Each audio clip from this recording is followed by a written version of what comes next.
Action Park Media.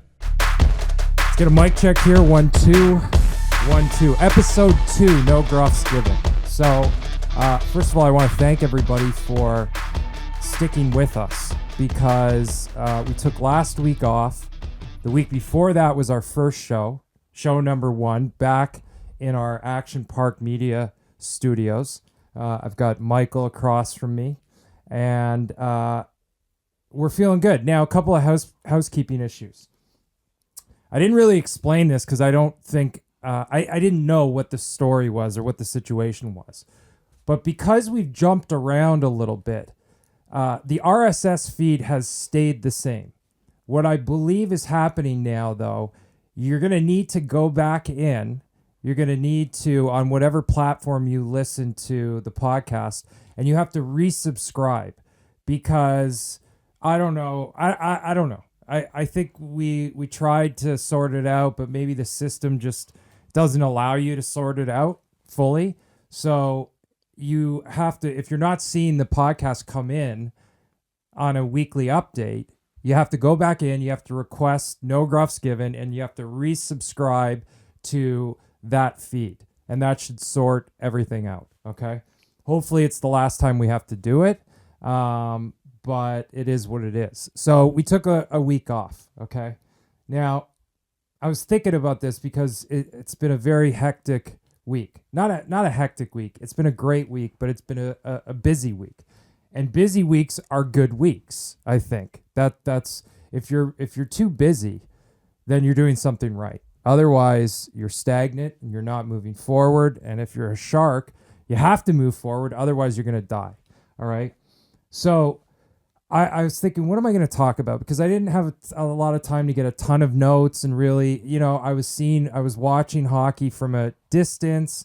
The political stuff, I was eyeballing it, but there was nothing super interesting outside of this whole Hunter Biden shit show that's going on right now, which is percolating. Okay, it's boiling, it's percolating. Maybe not a boil yet, it's a percolate. A percolate is before the bubbles probably start. Michael, would you agree? Yeah, it's like as it first starts to brew. Yeah, you see that the little percolation at the bottom underneath the water. It's percolating. What's going to happen? I don't know. Trump's on fire. Okay. Full Send podcast. These Nelk boys are really getting after it. There's a lot of stuff going on that I was dipping in and out of. All right.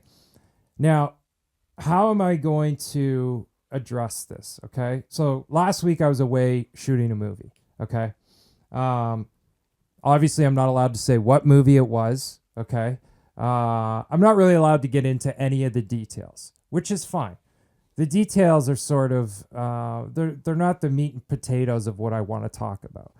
And I feel like this is a good time to kind of update everyone, anyone that's in my life, including anyone, right? Of like, where am I today? What is happening today? Because I feel like today, Monday, April 4th, I am 6 days away from turning 43 or 42. I'm not entirely sure. I could be either or. I actually don't know. But it's a good time to kind of go through some stuff, okay? So I think that's where I'm going to start, right? I don't know what year I stopped playing, but I retired many years ago. I didn't actually officially retire. I didn't send my paperwork into the NHL and formally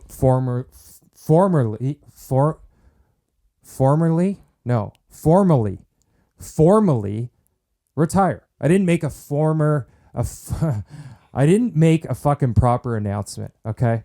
I wasn't looking for any fanfare, although at that point I probably didn't have that many fans, whatever. All right. So what did I do? Okay. Well, we all know that I went and I guess I basically wrote a book for the first 2 years. I spent a year really writing the book and then a year sort of getting the book ready. Okay. And through that whole process, I was just kind of getting my feet under me, sort of understanding what this life was going to be like, right? Not really knowing what I was going to do. Okay. And then at that point, I think probably a year into that, a friend of mine, Peter Berg, said, you know what? I'm going to put you in a movie. I'm shooting this movie called Patriots Day. It's in Boston. You're going to take the train to Boston, and I'm going to put you in a movie. Okay.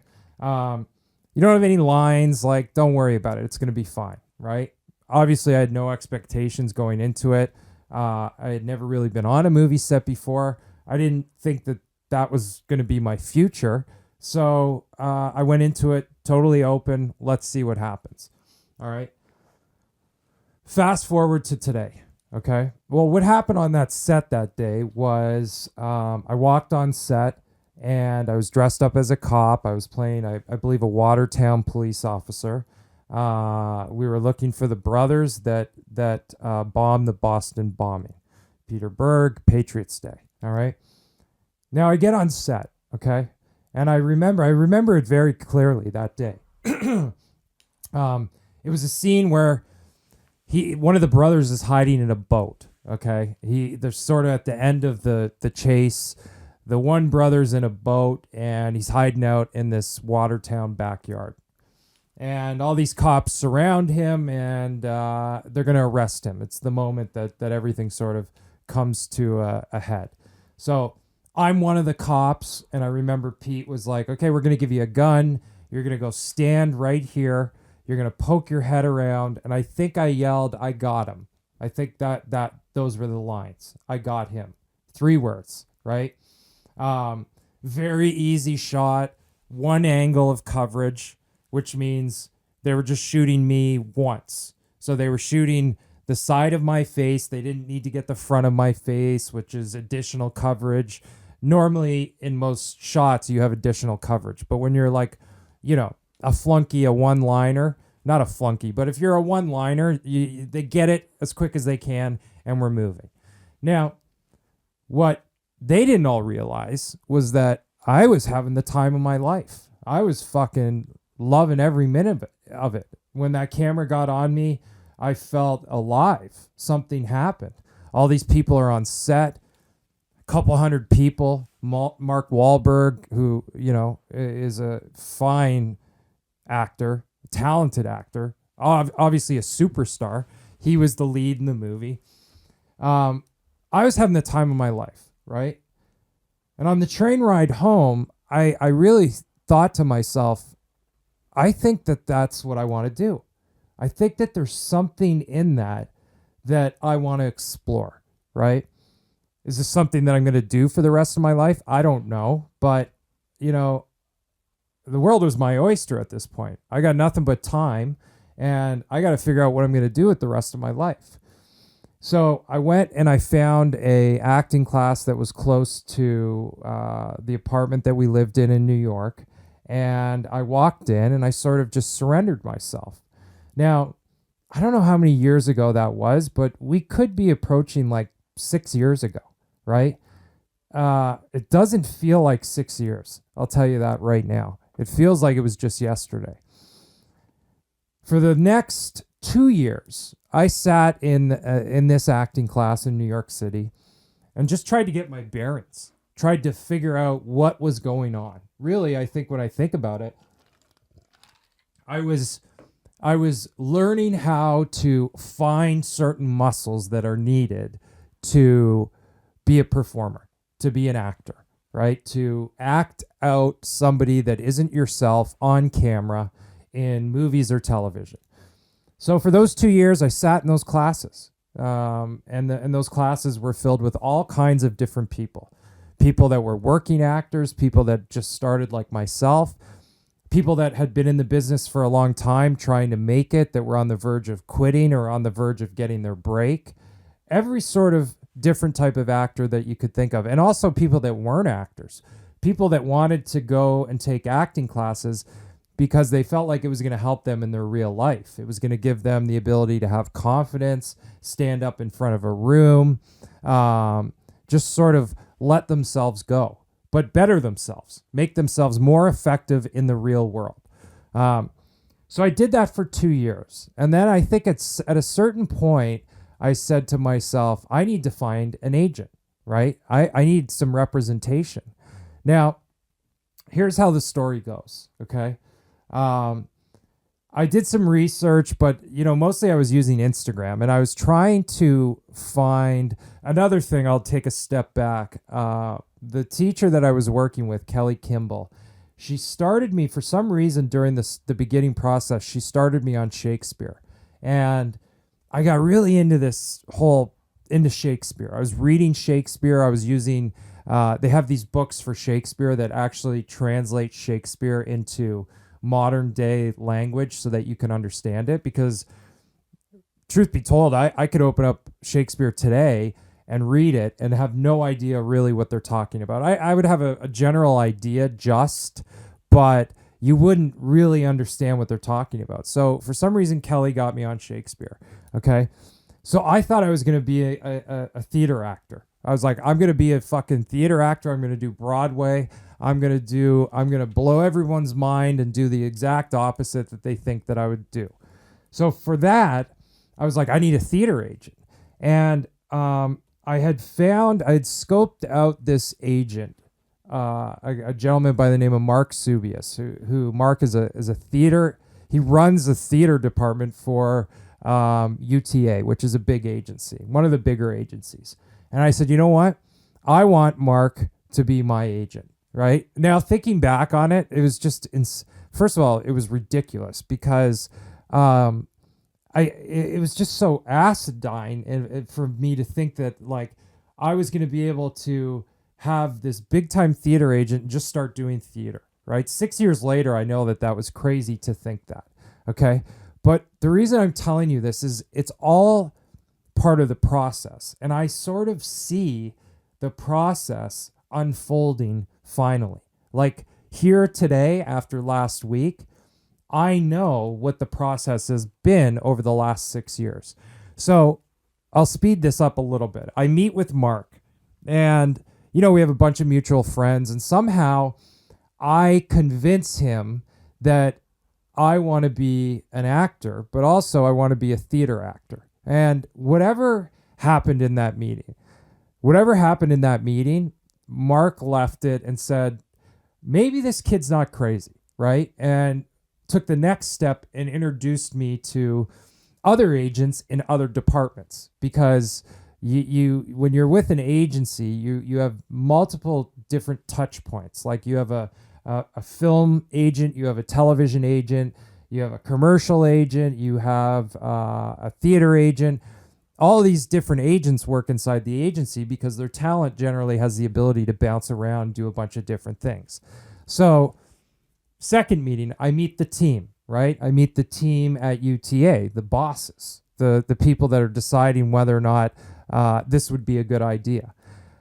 Whatever happened in that meeting, I guess I convinced them that I could do it, right? And they looked at me and said, you know what?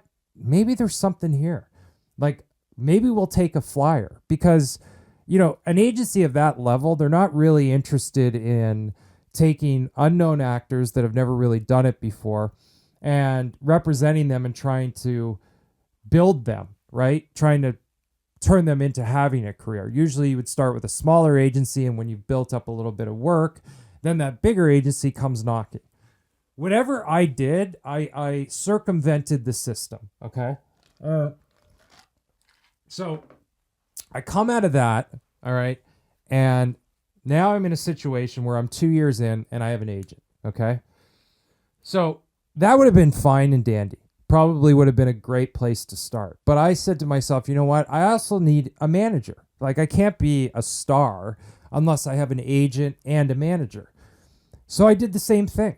I circled in, I honed in on a management company that I thought was the best fit. And it was owned and started by this guy, Jason Weinberg, who's sort of a legendary manager in the business, young, thriving today, has an incredible business, has a management company called Untitled Management. So I find a name at Untitled. And, how did I do this? Well, I looked at who they represent. I looked at who they represent and how old they are. Do they represent more females or males? And I just kind of did like a deep dive, and I went off of a vibe more than anything, or my gut, right? And I honed in on an agent, a gal. I'll call her a gal. She's a mom now, by the name of Kate Moran. And I asked Jason, who owned the management agency, the management fucking whatever. An agency is an agency, and a management firm is a management company. I asked Jason. I said, Jason, I think I want Kate Moran to be my manager. Now, he probably thought I was crazy. Like, how did I even come up with Kate's name?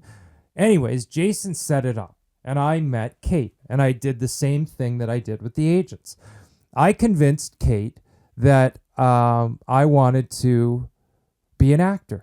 Now, what I'm also remembering in this time, around this time, is what began it, you'll remember, was Patriots Day. Now, 2 years after Patriots Day, Peter Berg put me in another movie called Mile 22. And I actually had a role in the movie. Like, I had speaking lines. Now, looking back on it, I didn't know what I was doing. All right. I wasn't very good. Pete made it work. But it's all part of this process. This is what I'm getting to. Okay. So at that point, meeting with the managers and agents, I had been in Mile 22, but it hadn't come out yet. Okay. So now what happens? All right. I wake up one day, I've got an agent and I've got a manager. Well, now I got to get a job, right? Because that's the point of this whole thing. It's not like, they're not working for free. They're not just doing this for the good of their health, right? This is a business. They get paid on commission, and this is how you build a career. So I start getting auditions. Now, again, we're at the 6-year mark right now. Okay. That was the 2-year mark.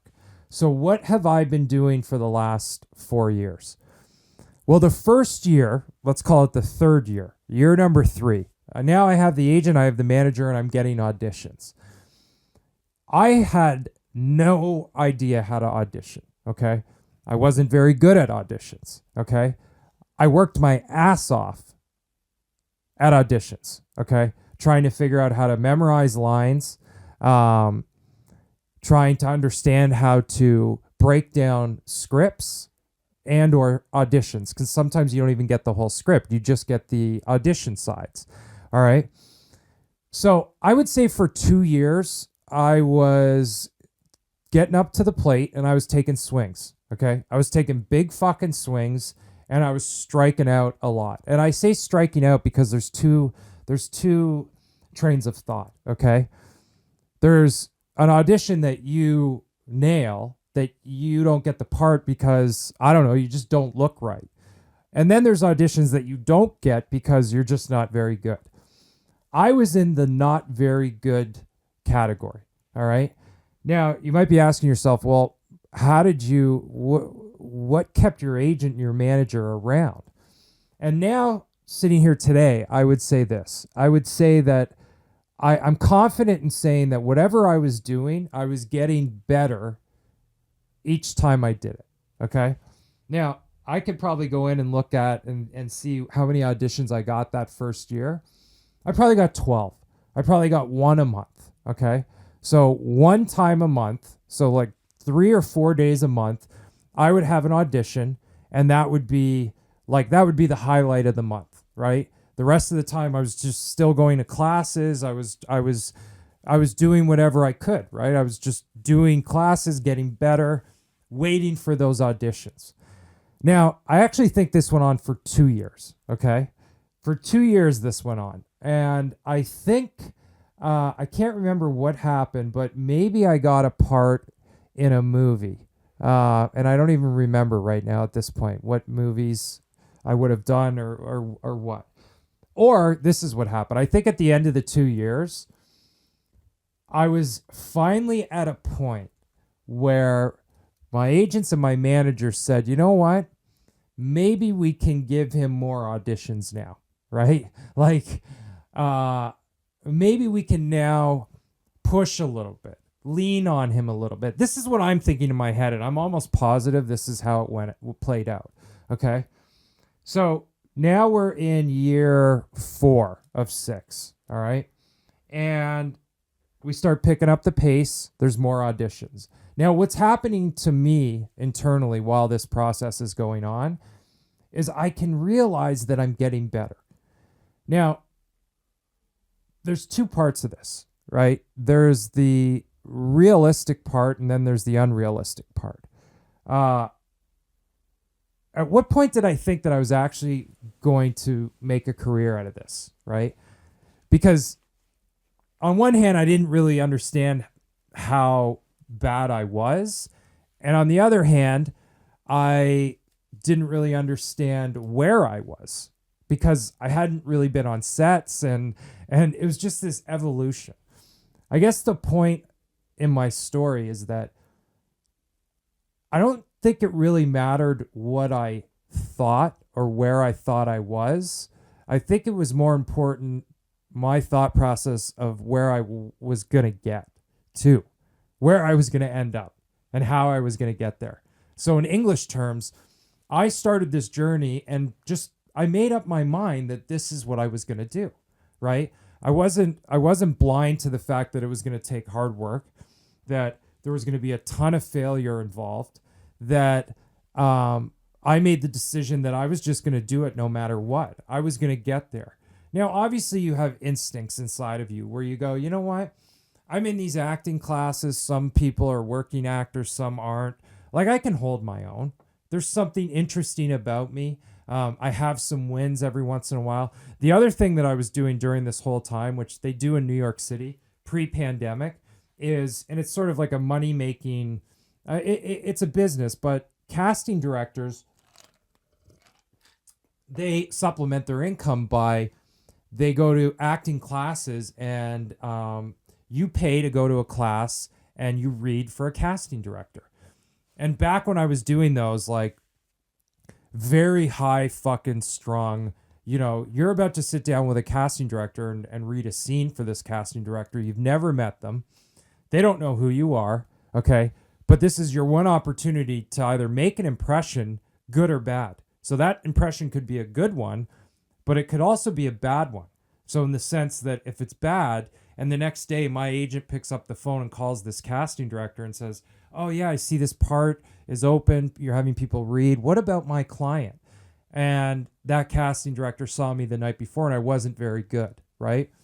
It was a risky decision that I think some people say, don't do that until you're ready. My opinion is that you can't be ready until you do that. There's no fucking way that you can have both. Like, it's actually impossible. So in one breath, I think you're hurting yourself, but you're also, in the long run, if you stick with it, you're doing what you need to do to actually pull this wild idea off. Okay. So now we're in the 4-year mark. So now we're at 4 years to 6 years. Okay. Today being 6 years. What happens then? Well, I start to get my feet under me a little bit, right? I start to kind of get better at it. I'm doing a better job. As I'm doing better, more auditions are coming in. Now, then I think what happened was I got lucky, right? Because during this whole process, there was a certain casting director that took a shine to me. Like, we had a connection, okay? I was lucky enough that casting director is one of the best casting directors, if not the best. A guy by the name of John Papsadera casts a lot of fucking great material, works for great directors. John Papsadera cast me in Tenet, which we know, right?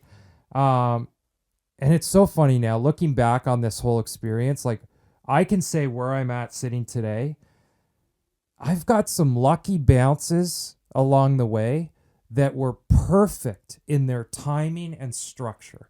So Tenet, I get cast for a part that was going to be 2 days work. I was going to go to California, say my lines. I had no idea what the movie was about, who was in it whatsoever. Okay. I get to California. 2 days turned into 6 weeks because I just got lucky. For some reason, the director of that movie, Christopher Nolan, looked over at his first AD and said, we need to keep a couple of these guys for the to the end of this battle scene just for some continuity. Continuity is a very important word in movie making. Continuity is like point A to point B, and does it work? What are all the shit? What's all the shit in between point A and point B? So I got lucky. Okay, I got to sit on a Christopher Nolan set for 6 or 7 weeks and watch him make a masterpiece. I also got to watch 3 incredible actors in Aaron Taylor Johnson, Robert Pattinson. I just saw Batman. I want to talk about that a little bit. And Washington, John David Washington. So I basically went to film school. I watched the arguably the best director in the game work for 6 weeks with 3 of the best actors in the game. And I had no responsibility. Like, I just got to sit there and sort of be a fly on the wall. Okay. What an incredible experience. So I come home, and now we've got Tenet. Okay. So I've got this credit. Well, what happens? I start getting more auditions. All right. The auditions all up until that point, every single one was a swing at the ball. It was not an opportunity to hit a ball. I was never going to hit a ball. I was never going to get a fucking shot on goal, an assist, a fucking home run. It wasn't going to happen. But the accumulation of all of these, I was learning how to do something.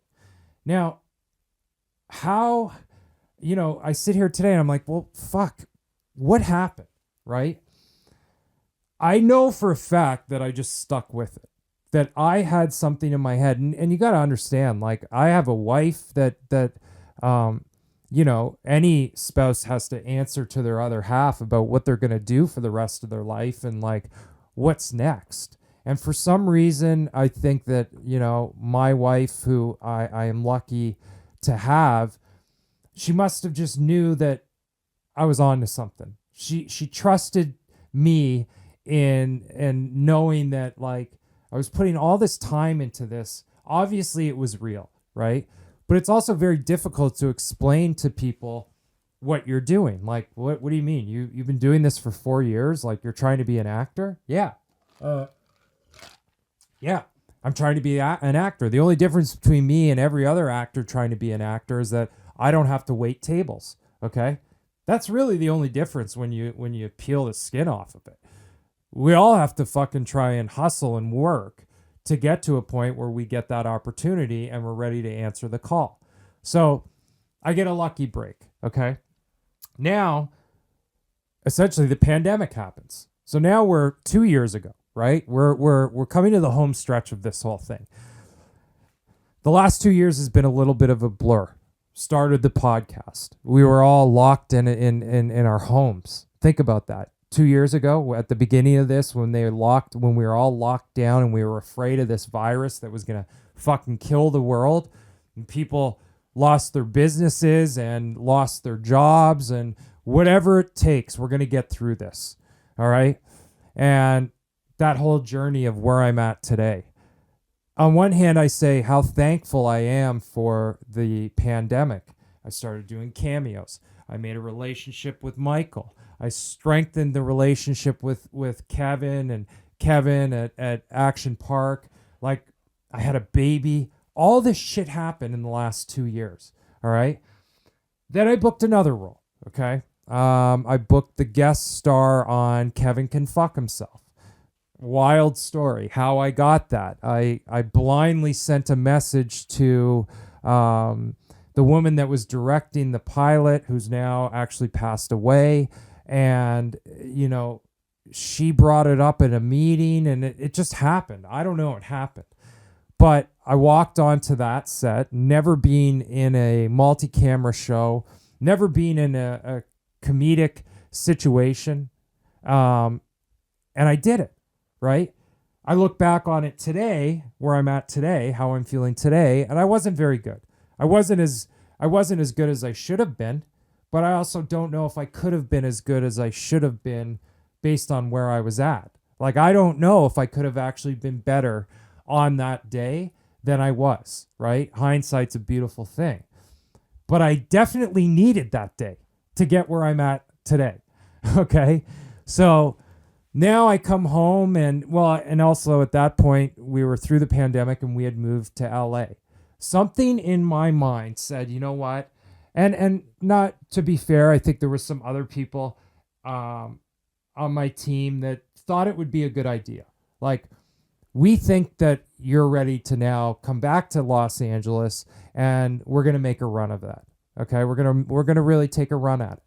Now, this was a year ago. Now, it's so interesting what happened. And I know this sounds like a broken record, but I came back from Kevin Can Fuck Yourself.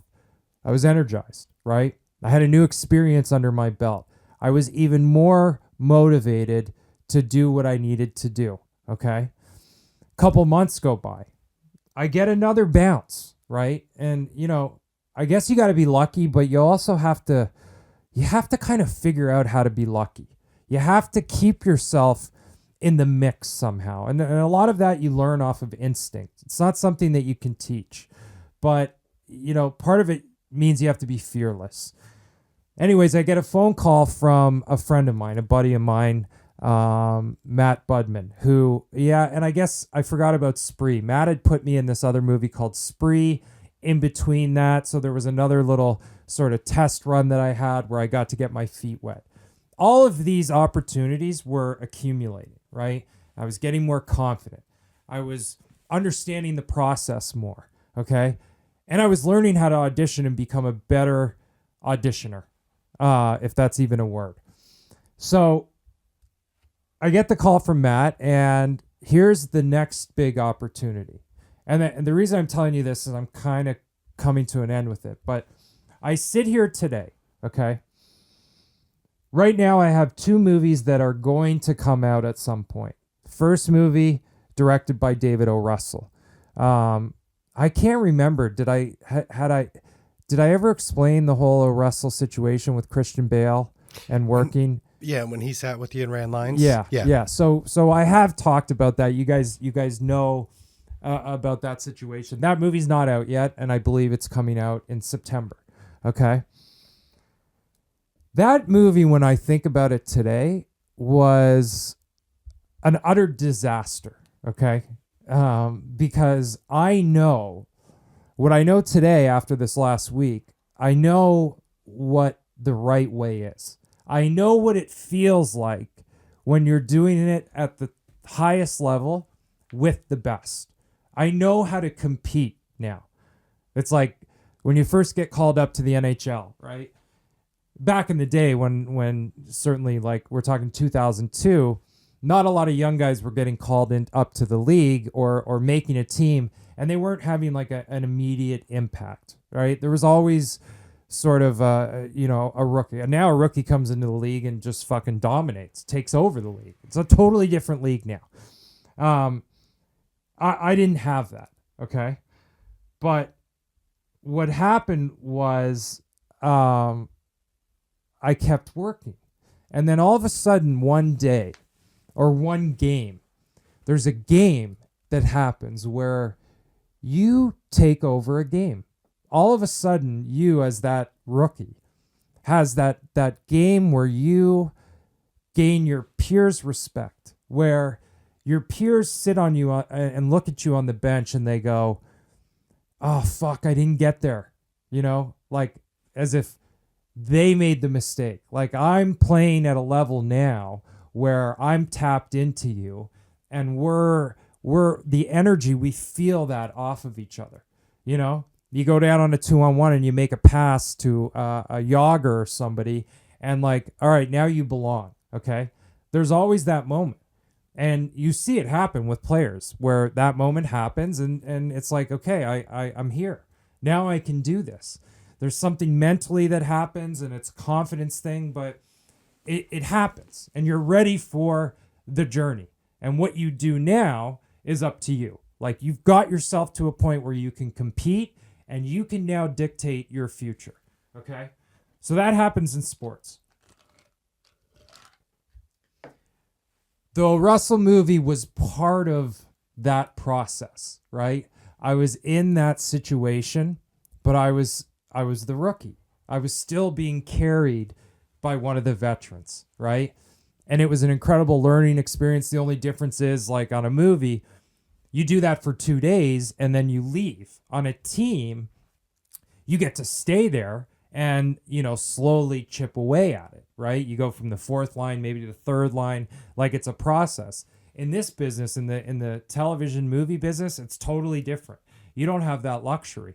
So when I look at the Russell thing, and the reason I'm saying this is, okay, today I'm sitting here and I have 2 movies in the bag this year. 2 movies in the bag by arguably 2 of the best directors in the game, with 2 of the biggest fucking casts that you have ever seen. These 2 movies are going to be huge movies. The first one, I know today that it's been confirmed, like whatever I did that day and was part of the experience, I got out of it alive because I've been told that it works and there's a scene and it's gonna be okay, right? It's incredible that is possible, but making movies is creative and they have magic and tricks and editing and they just do it, right? So I survived, and I went home that night after the Russell Bale experience, and I didn't know if I was going to make it. I actually didn't know if I could do this. And I had these thoughts, even though I got the lines like the night before, and there was a lot of things stacked against me, but also that's not really excuse, because today I feel like if you gave me the lines the night before, I'm fine with it now. Okay, it's not an ideal situation, but I'll get it done. I'll get it done no matter what, because I have the muscles and I have the tools now to do it. So is this tracking? Is this tracking? Great. Yeah, absolutely. Okay. It's a motivational story too. Yeah, well, I guess that's kind of why I wanted to tell it, right? So we've got the 2 movies, okay? Well, the second one wasn't done, okay? Now, from the time I shot the Russell movie to, I guess, a couple weeks ago, I would say that I was auditioning for everything, right? Now I get auditions for everything. Like I have weeks that go by where I have more auditions than I want. And by the way, I will never turn one down, and I will do whatever it takes to make sure that I'm ready for them, which, that you have to sacrifice some things. Like today, it's still not an easy process. If I get an audition for 2 days, I'm locked and loaded. Like I'm trying to break this down and get the lines and like get ready to perform. Okay. Because you have to perform. You have one shot. Now you're doing it self-taping. You're not walking in and seeing and casting directors in person, but essentially it's the same process. All right. So for the last, we'll call it 4 months, 5 months, my confidence has been high, auditioning for everything, getting callbacks on a bunch of stuff. Okay. That means they call you back from your audition and they say, we want to see him read again. I haven't got any of the parts that I've been called back on. I would say now that I get called back on probably 50% of the stuff that I auditioned for. All right. It's a pretty good batting average. You're hitting singles and doubles in theory. You're not hitting home runs, but you are progressing. Okay. So when I get an audition now, I get it. And I, in my head, think, yeah, I'm going to get this role. And if I don't get this role, they've made a mistake. Okay. 4 years ago, I didn't have that thought process. It was just, how can I get this to look good enough that my agents won't drop me, right? Or I'll have a shot. Maybe I would get a call back. Whatever, all right? Then the phone rings, I guess, a couple of weeks ago when I was in Orlando, okay? We know I went to Orlando because, I don't know, my juices were flowing. I was looking to change the direction of the energy, okay? I felt like something was getting a little stagnant, all right? For some reason, I had started skating and I felt pretty good. look good, feel good. And I said, fuck it, right? Because clearly you understand that I'm not afraid to fail at anything, or I'm not afraid of what anyone thinks, and I'm not afraid to take a shot. So while I'm in Orlando, I get a phone call that today I say that phone call was a life-changing phone call, okay? I get a phone call saying that I booked a role in this movie, all right?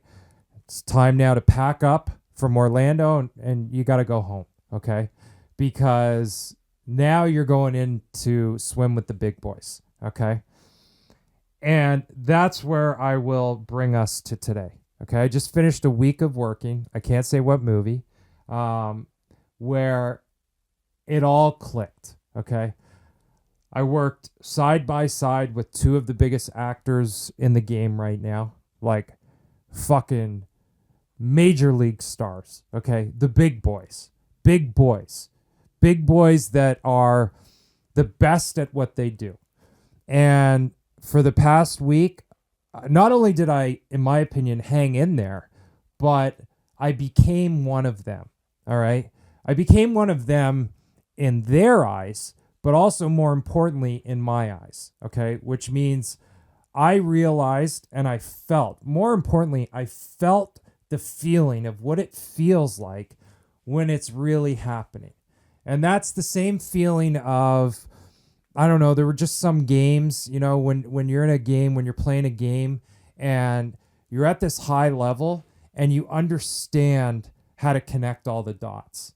Everything is sort of falling into place. Even when you get scored against or when you make a mistake, you understand that that's part of the peak and valley of that game or that series or whatever it is, but you know how to navigate it. You're treading water, but you're like 2 feet above the water line.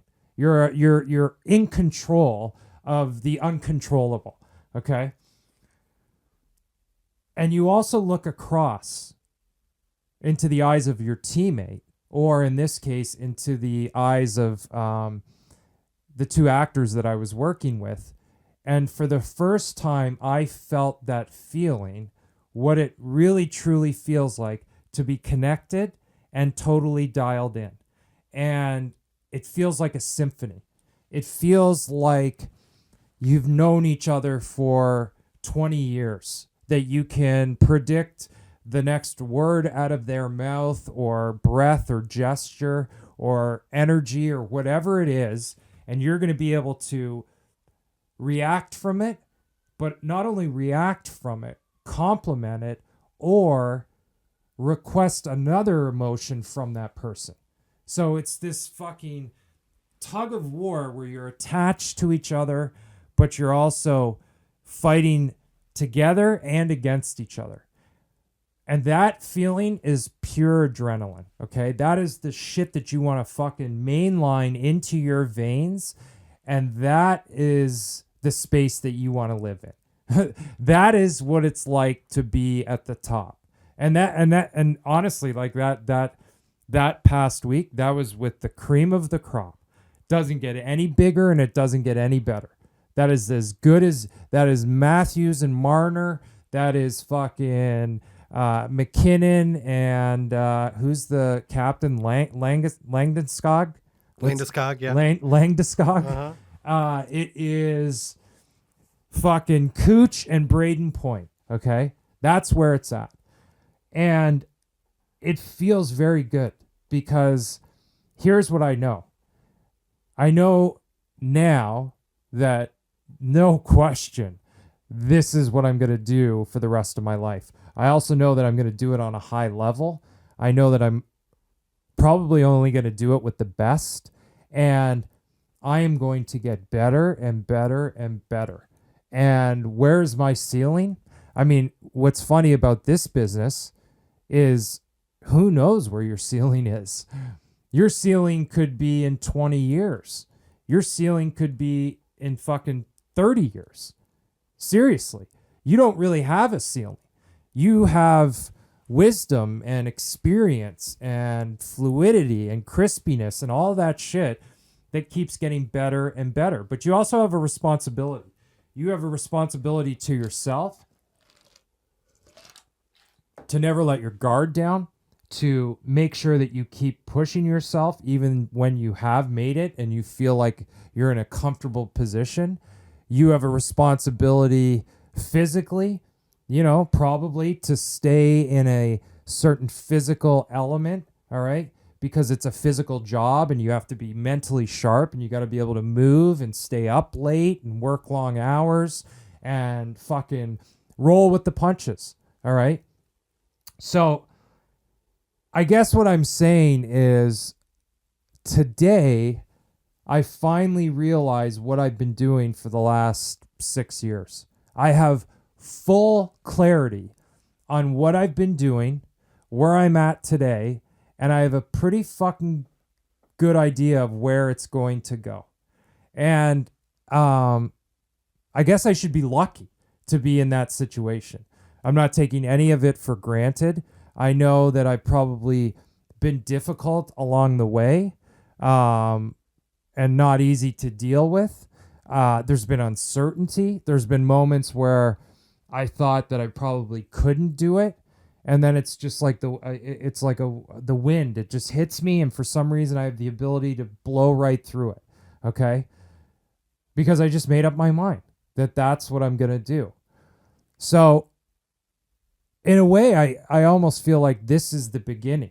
Like today is when it starts, and everything that happened prior to that was, I don't know. Like I it doesn't even count. I think it does count because it was so important, but it doesn't count because now is when it starts. Now is when I start keeping score, and it's going to get really fucking good. It's going to get really good, and it's going to change a lot of things. And I feel like that's where I'm at today. So I don't know. When you came in today and before you and Kevin spoke, like you were smiling, there was a glow, there was a pep in your step. Yeah. And, you put all that hard work in and it's paying off. Yeah. I mean, I think, but it's funny. Like I don't feel satisfied by any of it. Right. Like I feel like I've done nothing. Like it's all shit. Right. It's, I'm not sitting here telling this story to brag. There's nothing braggadocious about this. I am a fucking pebble in the sand at the beach right now.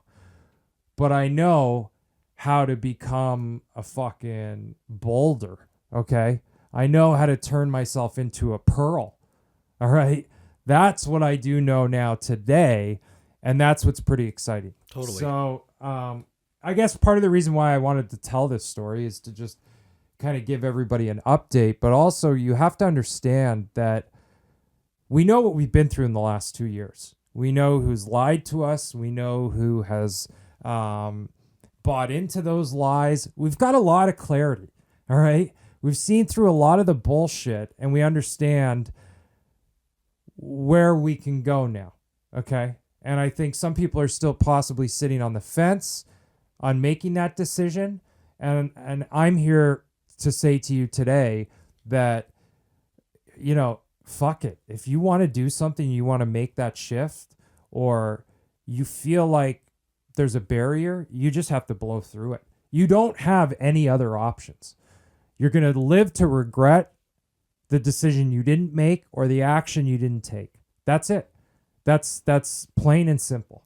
And, I will say, again, I'll lean into this story. Michael's a great situation of that.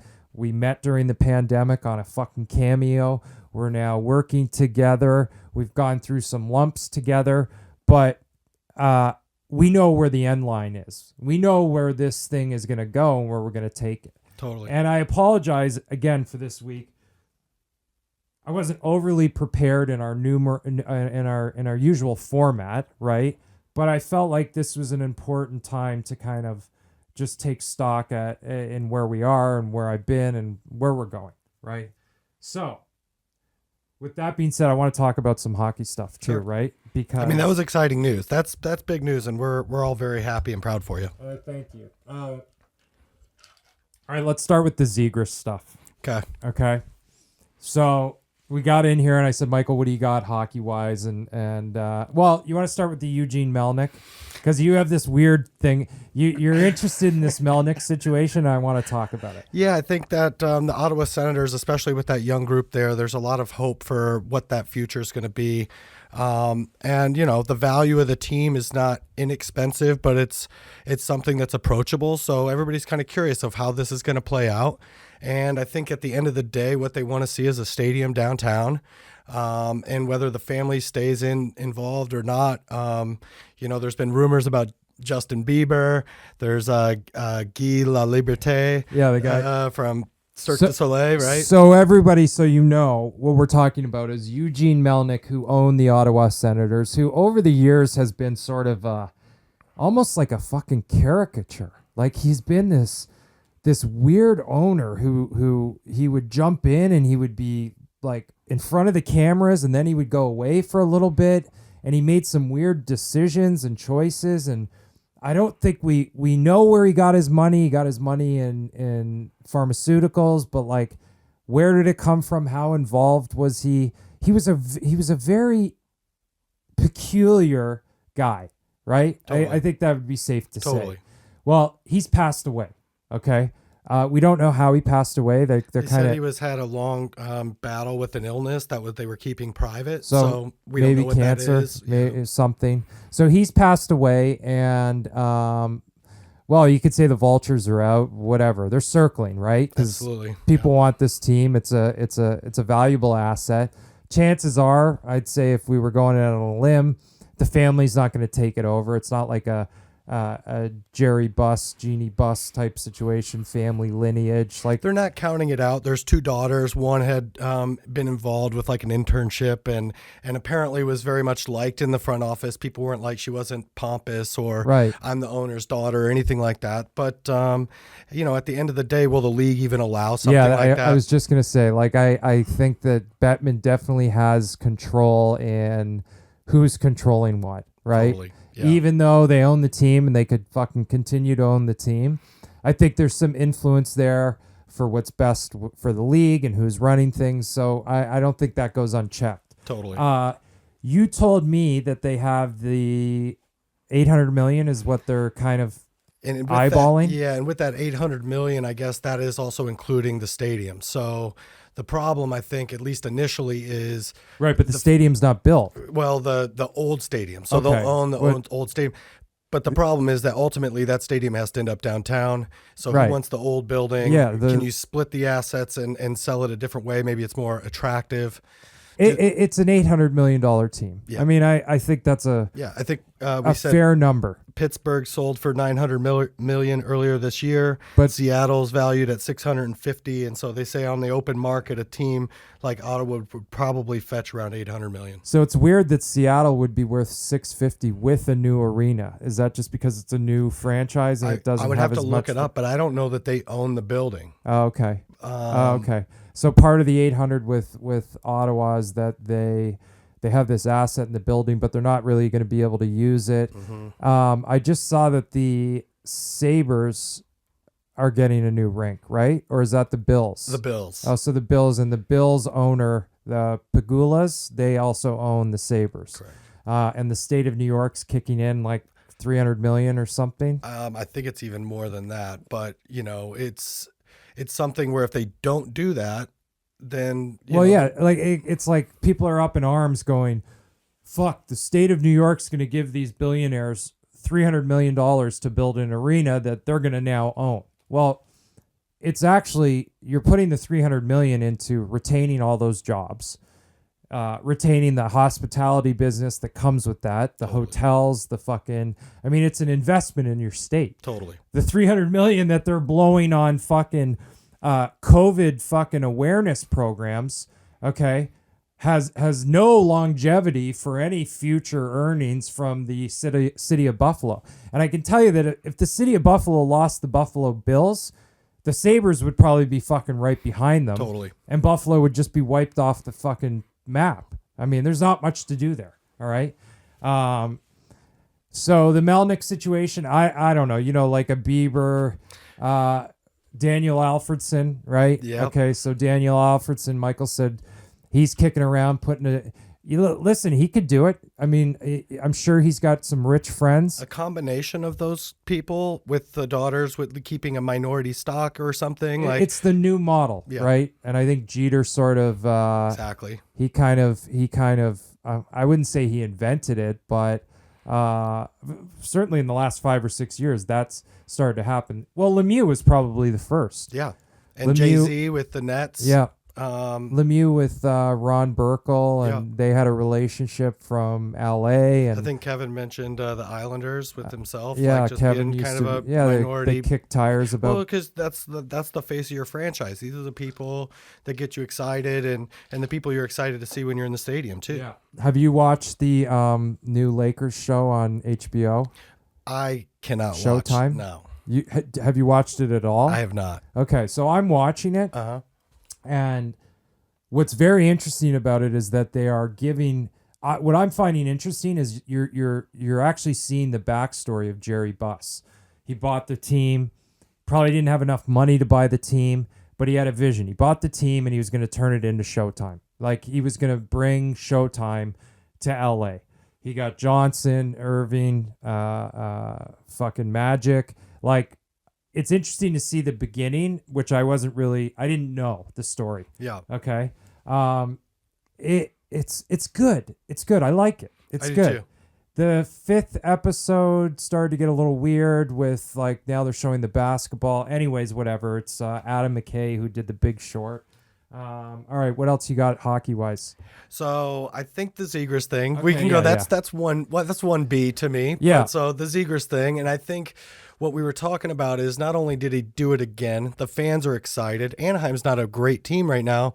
He's making it exciting, and the announcement from the color commentator in the game, Rick Nash. All right, so Zegras. First of all, the play is.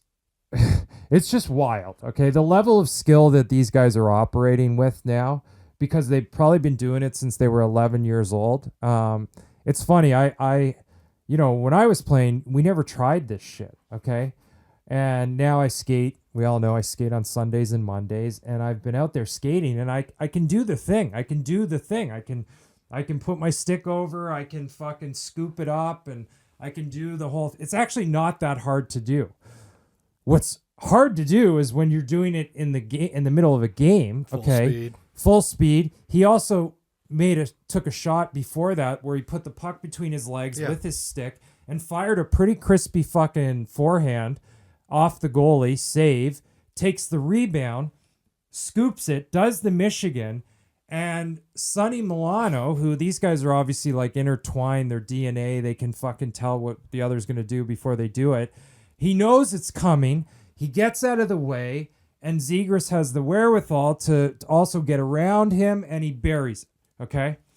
Now, here's where I will differ, okay?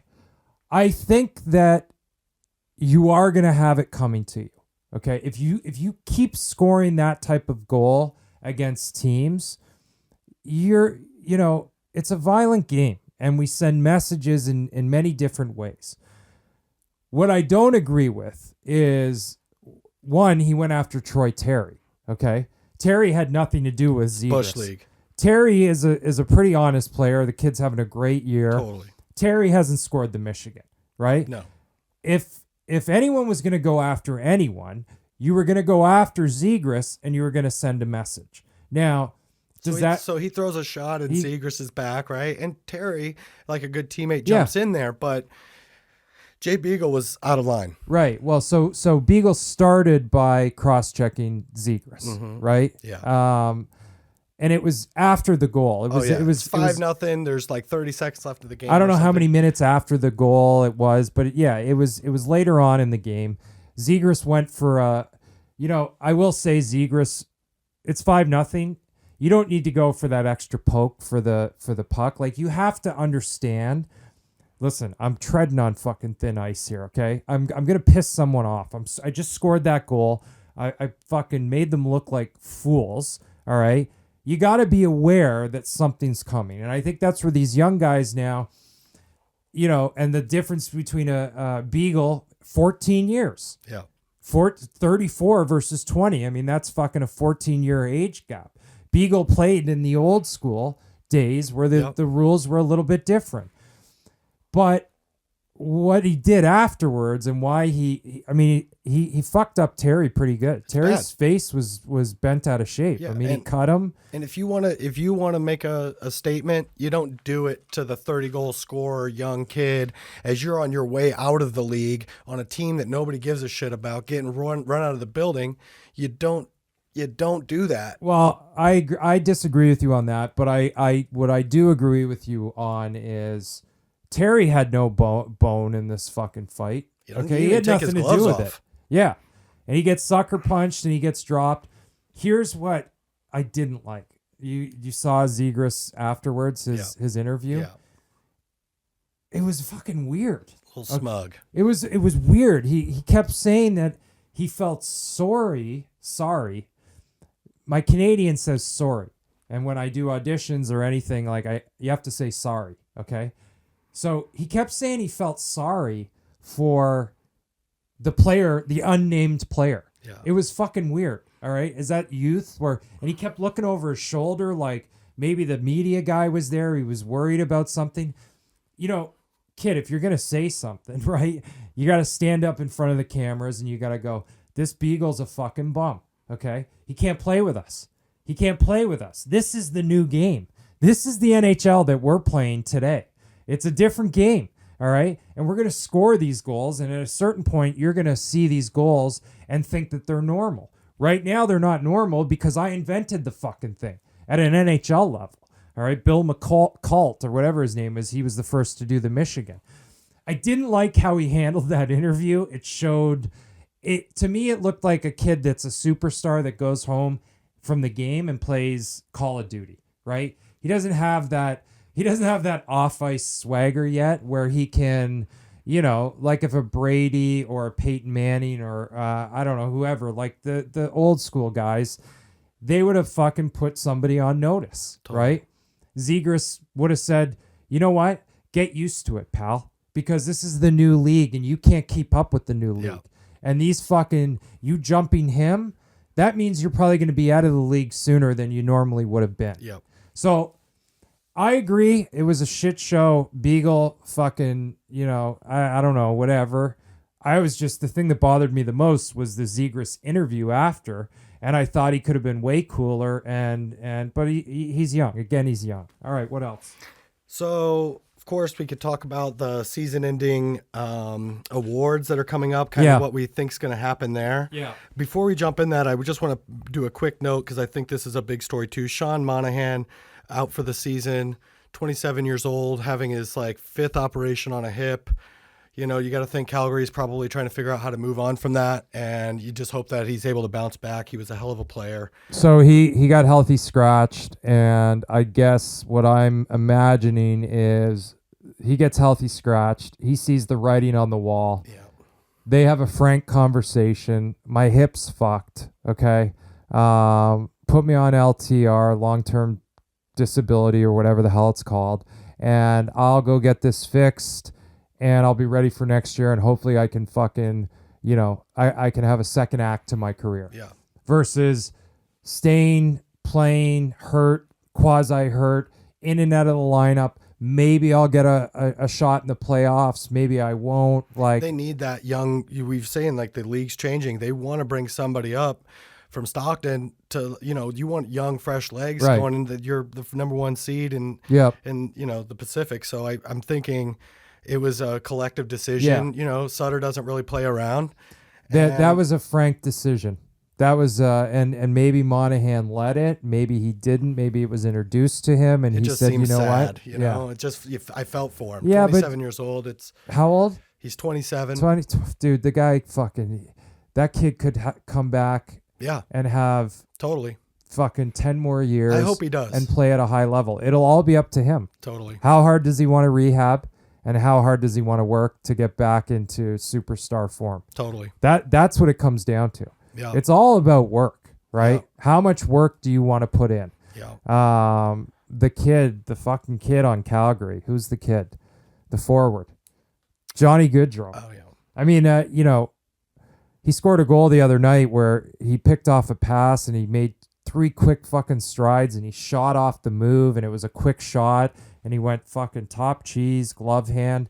That kid's playing on a high level right now. Totally. Lindholm too. We don't really hear much about Lindholm. He's an absolute stud. So let's go with the Hart Trophy. Give me the top 5 scorers right now. Okay, so Points. Yep.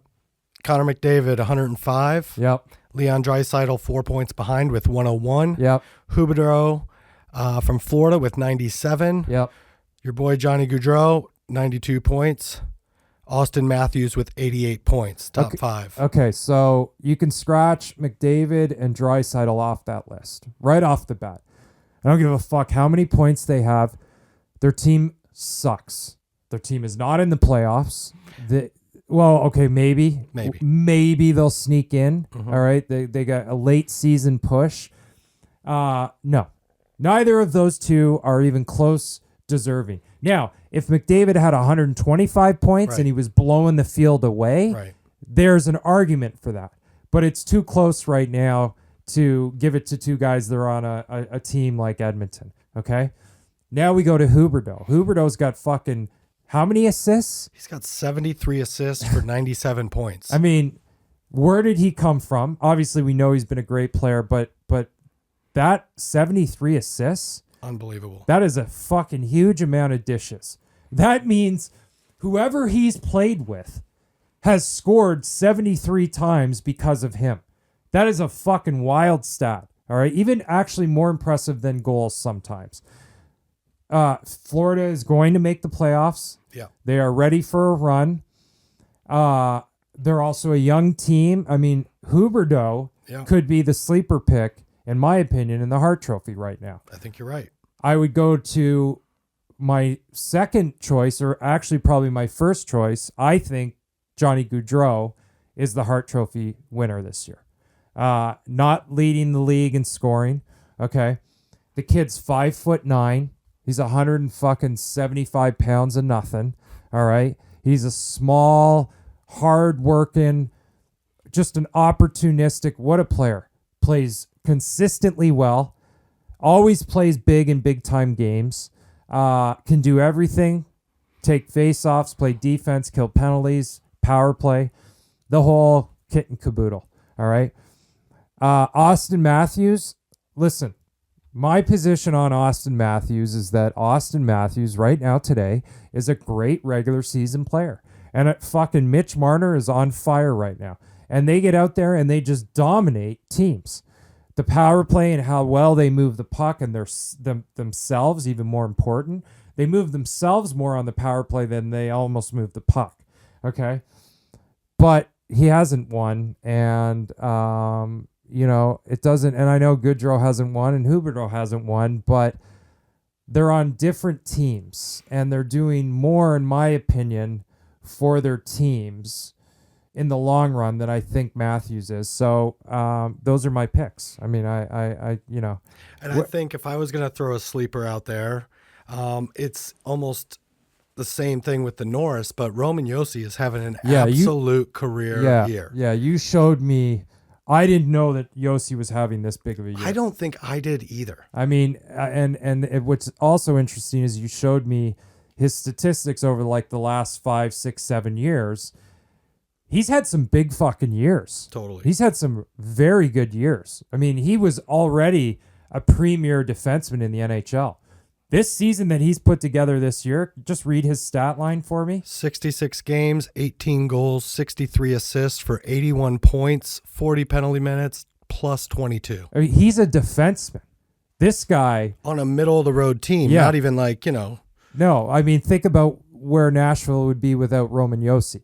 That's what when I think about the Hart Trophy. That's what I'm saying. I think about where would this team be without this player. Totally. And Nashville's not in the fucking playoffs. They're hanging on to I'm wild saying card. they're not in the playoffs without Roman Josi. Totally. No chance. No chance. Okay. And I think that was the argument that fans were trying to make, all the big Ranger fans, about Shesterkin, is that he is has great stats this year. He's had a great year. But he's not. Give him the Vezina. But he's not the fucking Hart Trophy winner. He's got a stacked lineup in front of him that is just stacked. Totally. And by the way, these deadline deals that Drury made, I mean, that's what deadline deals are supposed to be like. Totally. You make these moves so that these players come in and they help you immediately. Absolutely. And they elevate the team. Absolutely. The Rangers, they've had a little bit of a slip. But I got to tell you, they're going to be dangerous. They are. They're going to be dangerous. If Tampa plays the Leafs in the first round, it'll be 4 games. It'll go 6. I mean, Toronto doesn't have a fucking chance against Tampa. Yeah. All right. We'll go through the matchups next week. Okay. Yeah, I think the Huberdeau and the Yossi's and that if they were in bigger markets, if we saw them more on national TV, I know we get more games with ESPN Plus, but I think that these guys would be the talk of the league. I guess we'll give the Vezina to Shesterkin. Yeah. Or, you could even make an argument to give it to Markstrom, the goaltender in Calgary, who's got 9 shutouts. Right. The next closest is 6. Yeah, that's a lot of big wins. 9 shutouts. They're first place in their division. So I would say, without being biased, like based on Markstrom's season and his stats, I think he's the Vezina winner. Right. And I'm not standing here going, what about Vasilevsky? If you remember, Gretzky said, who's that kid? That kid in Calgary. We're all going to know the kid in Calgary, He's trying to bail Anson Carter out. Okay. Well, I'll tell you, we're back. Okay. Regular scheduled programming. We are going to be back on Patreon, live streaming games. We haven't chosen this weekend's game, but we're going to choose a game.